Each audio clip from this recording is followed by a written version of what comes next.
कपड़े चुराने वाली चुड़ैल। हबलू नाम का लड़का अपने माता पिता के साथ रहता था। हबलू के दो छोटे छोटे भाई बहन थे और उसका परिवार बेहद ही गरीब था। माता पिता कपड़े धोने का काम करते थे, जिससे उनका गुजारा बड़ी ही मुश्किल से चलता था। कुछ दिनों से हबलू के माता पिता की तबीयत खराब होने की वजह से उसे ही नदी पर जाकर कपड़े धोने पड़ते थे। एक दिन की बात है, हबलू नदी के किनारे बैठकर कपड़े धो रहा था। ये जिंदगी भी कोई जिंदगी है, लोगों के कपड़े धोना। अगर कपड़े अच्छे से ना धुले तो लोग कितना सुनाते हैं और ऊपर से उल्टा पैसे भी नहीं देते। कपड़े धोने की वजह से नदी का पानी गंदा हो जाता है। उसी नदी में एक चुड़ैल रह रही होती है। जब वो नदी का पानी गंदा देखती है तो गुस्से से पागल हो जाती है। कौन है जो मेरे रहने की जगह को गंदा कर रहा है? अभी जाकर बताती हूँ उसे। हबलू नदी में कपड़े धोकर उन्हें वहीं पेड़ से बंधी रस्सी पर सूखने के लिए डाल देता है और वहीं पेड़ के नीचे कपड़े सूखने तक उनका इंतजार करने लगता है। हबलू को पता ही नहीं चलता कि बैठे बैठे कब उसकी आंख लग गई और कुछ ही देर में चुड़ैल भी नदी से निकलकर आ जाती है। कौन है जिसने मेरे रहने की जगह को गंदा किया है? तभी चुड़ैल की नजर रस्सी पर सूख रहे कपड़ों पर पड़ती है। अरे वाह, ये कपड़े तो बड़े ही सुंदर सुंदर है और ये साड़ी कितनी खूबसूरत लग रही है। तभी चुड़ैल अपने पहने हुए कपड़े देखती है। मेरे कपड़े कितने गंदे हैं, हम लोगों को तो अच्छे कपड़े पहनना नसीब में ही नहीं होता। तभी चुड़ैल कपड़े देखकर सोचने लगती है, क्यों ना इनमें से एक कपड़ा चुरा कर मैं पहन लूं, कौन सा इस लड़के को पता चलेगा। चुड़ैल जल्दी से रस्सी से एक साड़ी उतारती है और नदी में ले जाकर पहन कर देखती है। ये साड़ी मुझ पर कितनी खूबसूरत लग रही है, इसमें तो मैं एकदम हूर की परी लग रही हूँ। फिर कुछ देर बाद हबलू की आंख खुलती है। उसे पता नहीं चलता कि कब शाम हो गई। अरे शाम हो गई, समय का पता ही नहीं चला। अब जल्दी से कपड़े उतार कर घर चलता हूँ, नहीं तो रात हो जाएगी। हबलू रस्सी से कपड़े उतार कर घर चला जाता है और घर जाकर कपड़ों की गिनती करके उन्हें एक गठरी में बांधने लगता है। 1 2 3 और ये 5 और ये 9, ये कैसे हो सकता है? मैंने तो 10 जोड़े कपड़े धोए थे, इनमें तो एक कम है। दोबारा गिनता हूँ, कहीं मुझसे कपड़े गिनने में भूल ना हो गई हो। हबलू एक एक करके दोबारा कपड़े गिनने लगता है, पर इस बार भी कपड़े 10 जोड़े की जगह 9 जोड़े थे। कपड़े कम होने की वजह से वो परेशान था। ये सब सोचते सोचते उसे कब नींद आ जाती है पता ही नहीं चलता।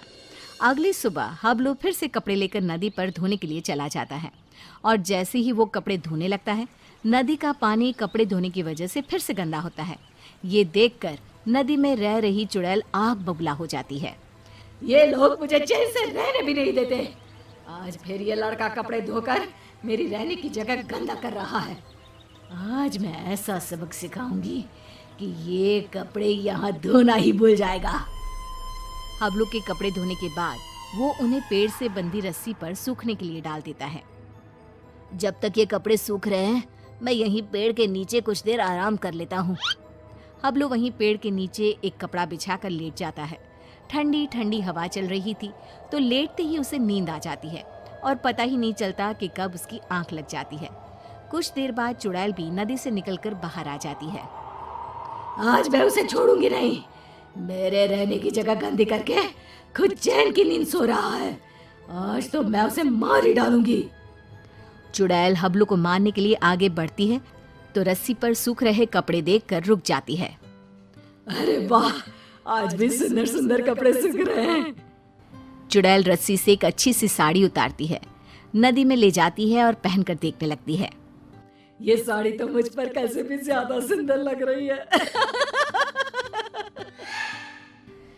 वो चुड़ैल साड़ी पहनकर नाचने लगती है। मेरा पिया घर आया ओ राम जी, मेरा पिया घर आया ओ राम जी।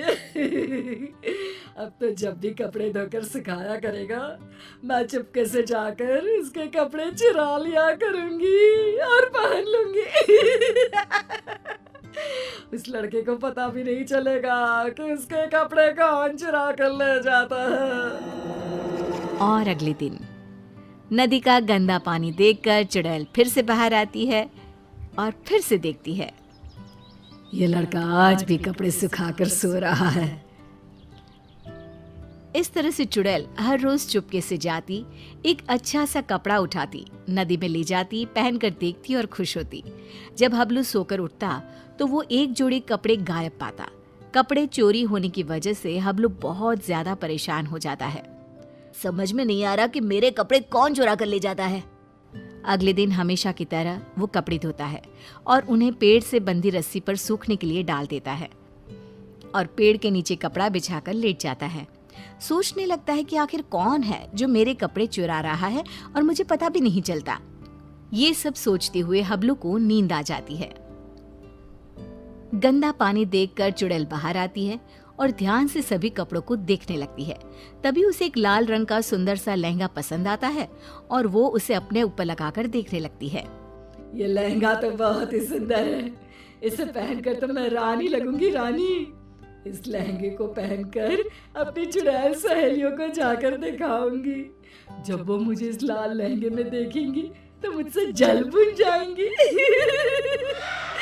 इससे पहले कि ये लड़का सोकर उठे, मुझे ये लहंगा चुराकर नदी में ले जाना चाहिए। फिर वो चुड़ैल वो लाल लहंगा उतारती है और तभी हबलू की आंख खुल जाती है।